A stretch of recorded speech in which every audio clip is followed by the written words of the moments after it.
do you want to have that conversation? Do you want OEA to be given these policies before we do the first reading, or and approve that first reading, give them the chance before we do the second reading to make any changes? Or do you want, are you suggesting that we not approve these this evening and wait for OEA to look at it? I haven't had any feedback from OEA on this, but I don't know how closely they, I mean, I know we all got hard copies 2 weeks ago to look at, but I don't know if you've had a conversation with anybody on No, that. I literally haven't. So even if we approve the first reading, but we come back and make changes the next meeting, then we still have to go through 2 rounds for that particular policy because it's not a first reading because the policy would change. Right. I'm only suggesting that when we did the policy 400s, there was an implementation, and not everybody felt like they were communicated to on the policy 400 changes, and even some board members were like, oh, we didn't quite understand how it's going to be implemented. It wasn't a big brouhaha. I'm just saying to avoid that, I think if we're trying to build collaboration, I mean, just as much as we got a printout 2 weeks ago, I think we can send them a printout and say, what's your thoughts? And we still may disagree, but at least they're invited into the process. It's still ultimately our decision, of course. So did you want to make a motion to move that to the approval to the next? Let's see. What are you asking? Tabling is to later in the meeting, right? Postpone to a date specific? Or in order to have it on the next meeting, you would have to postpone it to a date certain, or right. if you wanted a month from now, you'd postpone it until Right. a month from now, but it needs to have a date, otherwise Right. it fails. Right, and that's what, yeah, I just said postpone to a date certain. So I'm just looking for some direction. I moved to postpone and revisions to the 600 series policy until September 9th. September 9th. So there's a motion on the table to postpone the changes to the 6,000 policy series until September 9th by Mr. Wayne, second by Ms. Williams. Any discussion? Mrs. Fay and then Mr. Scanlon. The only point I want to make is that probably we should make this a regular practice. So, and not after the first reading, because that makes no sense to take a vote and then put it out so it should just be a regular practice and probably incorporate it into that policy committee, which it sounds to me more and more like we need to get moving, maybe not in the way you had initially envisioned. It sounds to me like maybe there's a more urgent need to get it moving now. Well, we're meeting tomorrow, so that is soon. Mr. Scanlon? I would say that at least if we have a first reading, it's a starting point, and it doesn't just go, okay, here's the policies that we're going to be looking at in 2 weeks, and then people can hem and haw, and it can continually get delayed. I think having a first reading and not approving any second motion at that meeting, giving 2 weeks for discussion, gives at least a point to begin discussions of, well, we'd like to address this and that, because then you have a policy that's at least been looked at once, and then it's open for until, if you want to postpone that second reading until a month later, so you give it enough time.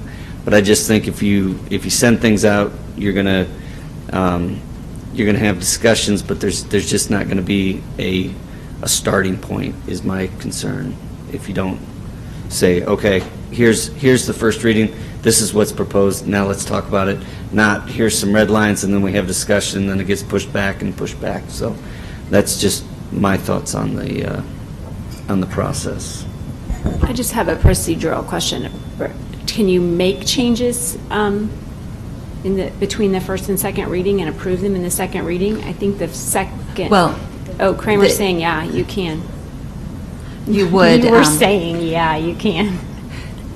So what you would do is you would have essentially you would have a change and you would approve that, and And we've done that before. So my thought was kind of similar to Mr. Scanlon's, was that if we approve it and then no one has any changes, or there's just some simple changes to somewhere in here, at least we've moved forward on some of these policies so that staff has direction to move forward on, versus right now we are without a lot of these policies that specific, if you look, many of these are specifically tied to Nebraska statutes. And so my only thought was it's probably good to get something going, and if there weren't any changes, but if there were changes, then certainly we could get those discussed, or you could approve 2 readings at 1 meeting. Mr. Wayne? Well, one, if it's in state law, then regardless of our policy, it has to be applied. 2, again, the perception is, well, you already approved it once. You're just going to approve it again. Is this real feedback? And I agree with Mrs. Fay. I think we just, to Mr. Snow's point earlier and everything, I think we want community input. It isn't about getting ahead of the board. It's just some board members, if it's particularly dealing with their area, want to be included in that community input.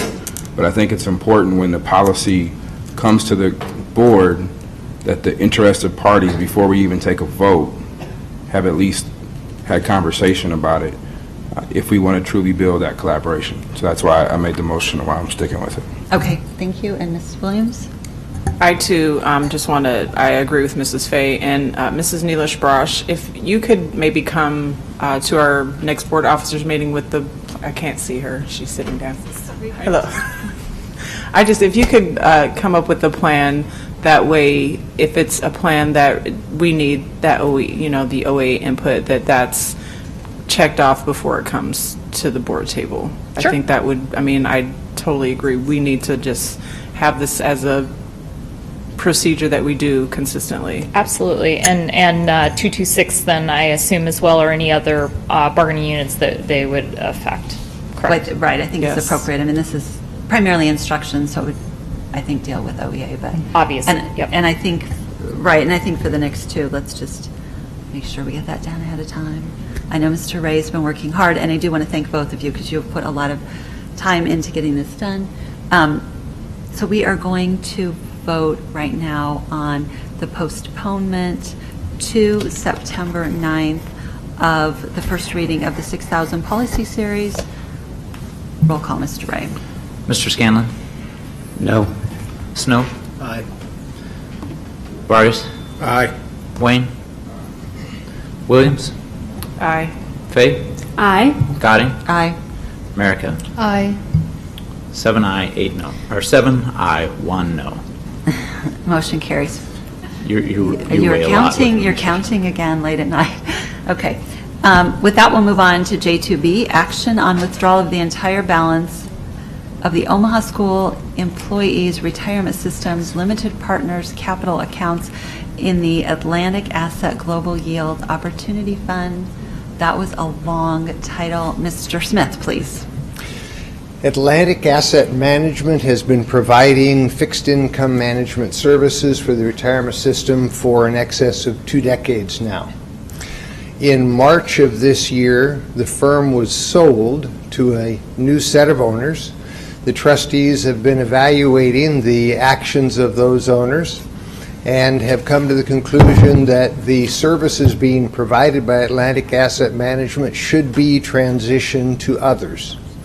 You have already taken the action earlier in this meeting by engaging in a contract with New England Pension Consultants to provide for search services, asset allocation services, and asset liability study services, moving that into another set of hands. Right now, there are 4 pieces of asset management that Atlantic provides. One would be cash management. Second would be core fixed income management. The third is domestic high yield fixed income, and the fourth is the global fixed income high yield. We're bringing before you this evening this particular piece, which is the removal of the funds from the global, because it has the longest lead time. Action tonight will then put in motion the ability to pull those funds out by December 31. The other pieces that Atlantic Asset is managing for us have a 30-day lead time, and we have set in motion with the trustees a process where fixed income manager candidates long list will come to the September meeting of the trustees. Then an interview of candidates will come to the October meeting of the trustees, and then the recommendation will come to the Board of Ed in the month of October, such that at that point, then the other resources that Atlantic is currently managing would have the ability to transition into other hands. So the trustees have put in place a process for accomplishing this in a very sequential and reasonable fashion. So tonight, the lead time is the issue at hand, and we need the lead time for this December 31 date. So the trustees have asked for the approval to withdraw those funds. During that fourth quarter of this year, there will be that determination as to who then will be the successor manager for those particular funds, and that's a process that'll be then directed by New England Pension Consultants, with the trustees then providing that input and bringing it back to the Board of Ed. So that was great. In a little bit simple English too, because Mr. Smith understands this stuff really, really well. The Global Yield Opportunity Fund has approximately $120 million. $125 million in it that we're going to be pulling out. And the other funds in total are about $100 million? Approximately 75, about 75, 50 in okay. the core, and then about 25 in the high yield and the cash management. So what we're, because the Global Yield Opportunity Fund has to be given 3 months' notice? Correct, 90 days. 90 days to Yep. pull those funds out. It gives us time during that 90 days of transition to be looking at other opportunities for us to invest. The other assets, I think, are a 30-day 30-day, correct. turnaround time. And so with the meetings in September and October that have been scheduled, we should be able to have a successor yeah, manager. a successor Yeah. to move these assets to, or for management purposes. Right. So I don't know if anyone has any other specific questions for Mr. Smith, Ms. Williams. I move that the entire balance of the Omaha School Employees Retirement Systems Limited Partners capital accounts in the Atlantic Asset Global Yield Opportunity Fund be withdrawn. So there's a motion. Is there a second? Second. Motion by Ms. Williams, second by Mr. Scanlon, to move the entire balance of the Omaha Schools Employees Retirement Systems Limited Partners capital accounts in the Atlantic Asset Global Yield Opportunity Fund be withdrawn. Is there any discussion? Mr. Wayne? What are the penalties and costs of this? There are no penalties for withdrawal. What'll happen is the securities within that particular fund will be converted to cash. So cost is going to be the transaction cost of taking a security and putting it on the market and the natural bid and ask spread that's there, but that's normal. And that then will be converted into cash, and then those funds would put into the hands of the successor manager. Whatever the trustees, through this asset allocation process, determine, will then reinvest those in other assets. So, since we're ending the contract early, there's no buyout provisions or nothing? No. Just- all right. No, the provision within that contract is we have the ability to withdraw those funds. We just have to give them adequate advance notice, and that's what we're engaged in. And that's why this particular fund, because it's the 90-day advance and we want to start looking for another place to deploy, That's correct. that we have that time. Mr. Scanlon? I don't recall, did you say how long we'd had money in this fund? This has been for 2 years. The first year, the fund did very well for us, but this last 12 months, it's actually lost, not all of what it made in the first year, but it's lost, so that the inception to date annualized returns is like 1.38%, nowhere near what we need, and so that's a reason why we're saying this is not doing what we want. We're not satisfied with the new management. We need to redeploy those resources, thus the NEPC leadership. Okay, thank you. Any other questions? Seeing none, roll call, please. Snow. Vargas. Aye. Wayne. Williams. Aye. Fay. Aye. Gadding. Aye. America. Aye. Scanlon. Aye. 8 aye. Motion carries. The next item is J2C, Grant Fund Budget Adjustments. Mrs. Fay had a question about the carryover of the Title II and I think maybe Title III. And so Mrs. Kanoki was able to answer that for me, but I think it's good to be able to share that with the whole board on how that happens. I thought it was timing, but I want her to explain how that exactly works and make sure that the whole board understands, because it does, as you pointed out, happen every year, and we should all just be clear on why these things happen. Mrs. Godding is correct. A lot of the carryover that happens is because of when the grants get awarded. A lot of times that's like in October and where I've already started the school fiscal year. Another issue that sometimes happens is there's a bunch of claims for reimbursement and they get questions or it gets held up sometimes when you're getting reimbursement, and that slows down our process as well. But for the Title IIA money, we're going to be using $2 million of the carryover for class size reduction, which is going to help us in our 15-16 budget as we move forward. And you also explained just the benefit of, the benefit of moving those dollars into Title I versus the way we had been doing it in the past. I think, is that correct? Can you explain that? Yeah, for Title I, in 14-15, we had like a $23 million grant, and they're just now starting to pay that out. And part of it was because in 13-14, they had a whole bunch of claims to go through, and some of them were disallowed, and they had to approve those. So it took time to get through 13-14. Now we're moving into 14-15. That should go a little bit quicker because a lot of it's salary in the beginning. But now as we move into 15-16 school year, we're budgeting for a lot of those Title I dollars to be used for salaries, because you get reimbursed faster than if you use it for other types of claims like travel or professional development. Sometimes there's not receipts or it's a question cost, and it just takes longer for it to get through the review process with the NDE. Mrs. Fay. I really appreciate you, but first of all, thank you for pulling it off the consent agenda, and I really appreciate you explaining it, and I think probably we need to, for the sake of transparency, make it a regular point to explain to the public, because at first glance, you look at it, and it looks like you didn't spend everything you were authorized to spend, and then you say, well, why are you asking for additional money, additional state aid? Why are you, because you're not spending what you were given in the first place. So I think that these, rather than just slapping them on the consent agenda automatically, I think we need to continue to be transparent and have these discussions, because the explanation, once you hear it, makes perfect sense, and I know that these carryovers come up every year with federal grants, so thank you. Great. Okay. Is there, and this would be a motion. I move to approve the reimbursable grant fund budget adjustments for Title II, Part A, and Title III.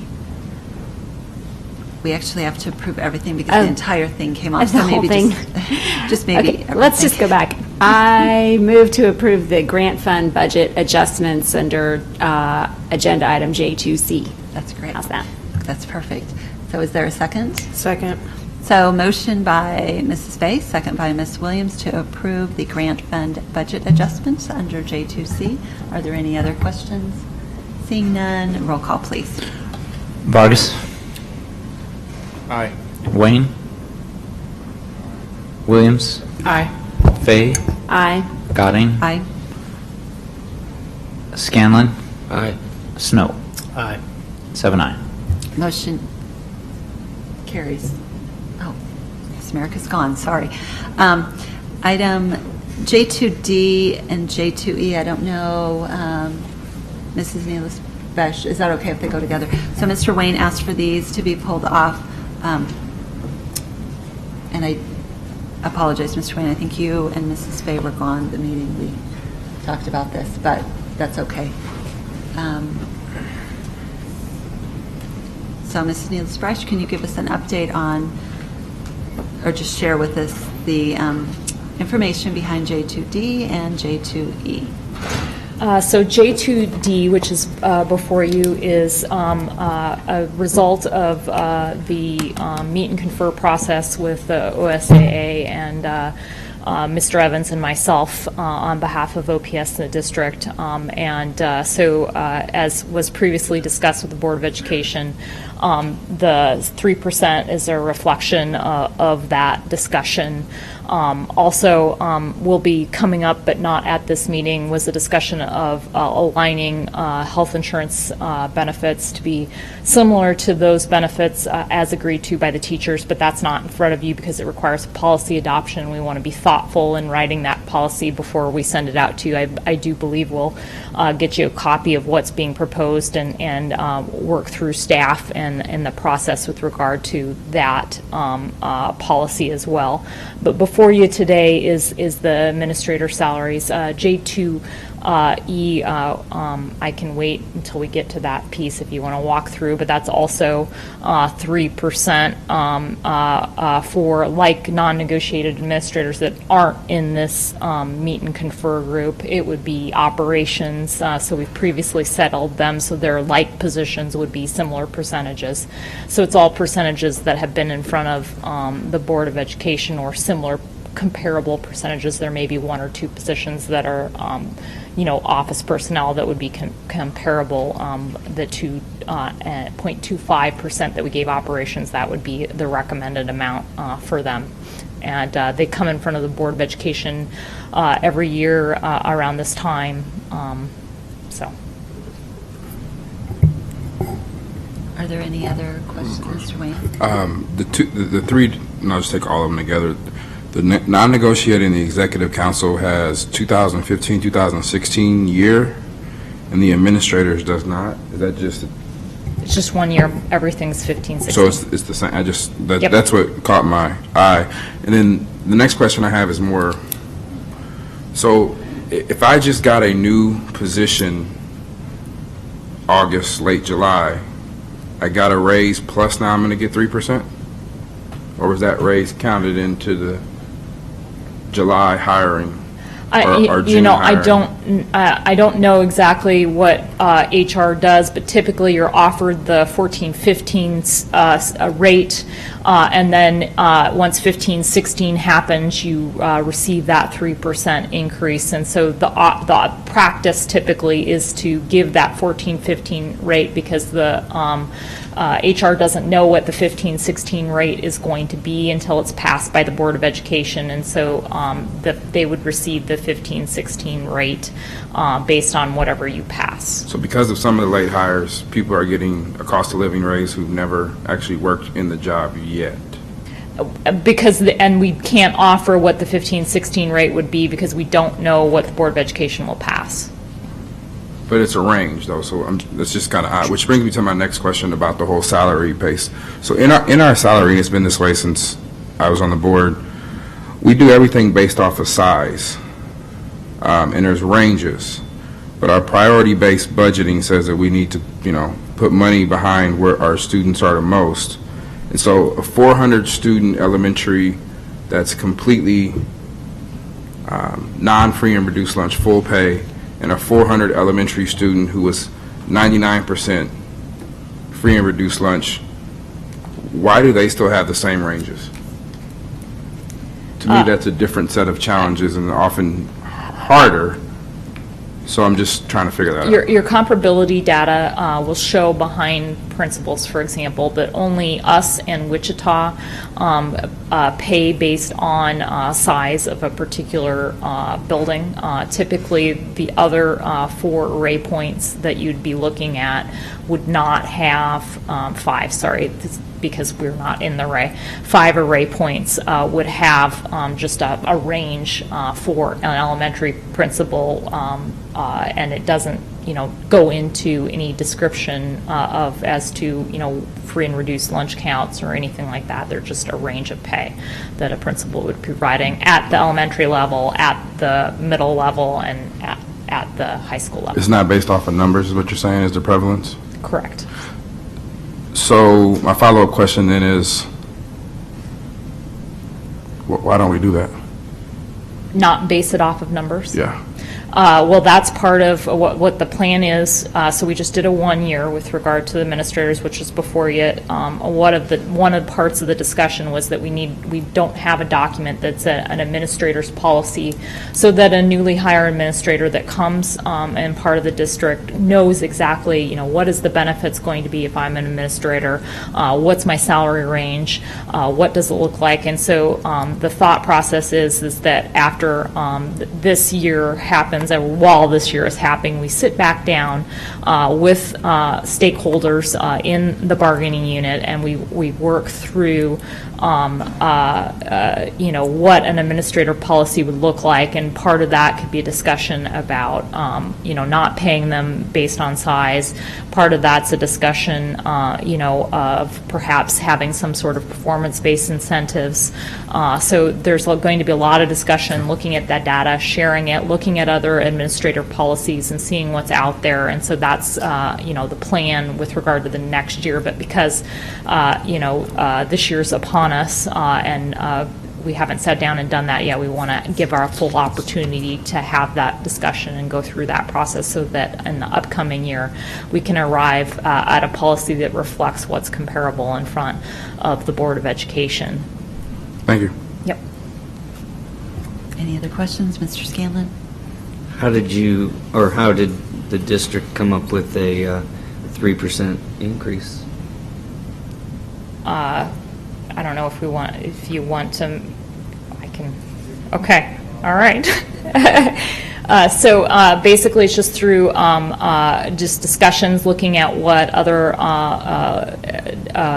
array members have been giving. It's based on 3%. It's typically what we see. We see actually a little bit higher than that, but given the teacher salary increase that we had in the district to absorb all those costs, and so that Mrs. Kanoki is happy with regard to the process that we've done and make sure that we can pay everybody in the district. 3% was sort of what was arrived at for this year, with the goal then of setting something in the future that's more based on performance and having that discussion at the table with the administrators. But we need to look at the data and really delve into it and have a thoughtful process and see what else other places do.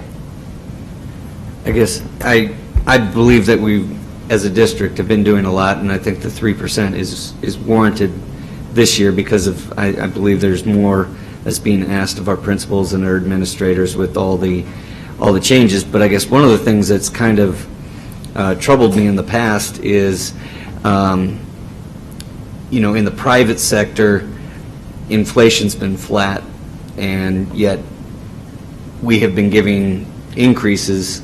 I think this is maybe the second time we've been, this has been brought before us, and I didn't think necessarily any increase should be warranted because the cost of living actually went down. And I know you're talking about performances, linking it to performance in the future. I also think we need to link it to cost of living adjustments that are realistic, not just let's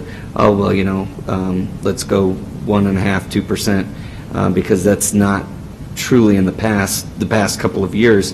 It's been, less than 1%, and I want to pay our employees fairly, but I also want that to be reflected that, just public sector employees shouldn't just get increases because taxpayers can foot the bill, that it's a fair comparison between private and public employees. So I'd like to link that along with the performance-based pay as we move forward.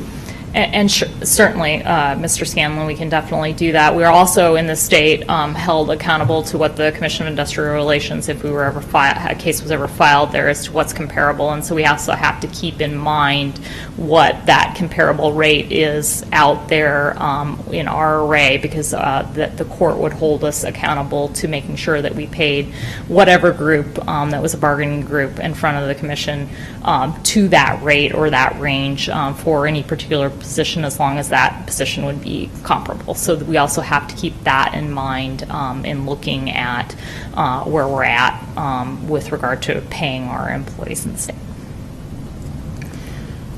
Great. Are there any other questions anyone has?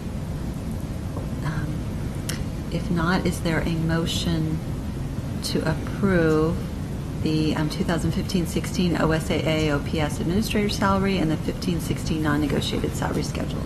So moved. Motion by Mr. Wayne. Is there a second? Second. Second by Ms. Williams. Motion to approve both J2D and J2E. Any other discussion? Hearing none, roll call, please. Wayne. Williams. Aye. Fay. Aye. Gadding. Aye. America. Aye. Scanlon. Aye. Snow. Aye. Vargas. Aye. 8 aye. Motion carries. Ms. Williams. I move that the Board of Education go into closed session for the protection of the public interest and for the prevention of needless injury to the reputation of individuals, to discuss with the superintendent, secretary to the board, legal counsel, Mr. Charles Wakefield, and Dr. Turnquist, personnel, real estate, pending litigation, and legal advice. Let me remind the board. Second. Second, I'm sorry. I'm so quick on that. I'm always ready to go to closed. I apologize every time. Motion by Ms. Williams, second by Ms. Merica is, roll call, please. Williams. Aye. Fay. Aye. Gadding. Aye. America. Aye. Scanlon. Aye. Snow. Vargas. Aye. Wayne. 8 aye. All right, motion carries. Now, let me remind the board that the purpose for closed session is for the protection of the public interest and for the prevention of needless injury to the reputation of individuals, to discuss with the superintendent, secretary to the board, legal counsel, Charles Wakefield, and Dr. Turnquist, personnel, real estate, pending litigation, and legal advice. Let the record reflect that the board went into closed session at 10:09 p.m. Let's plan on being in there in about 5 minutes.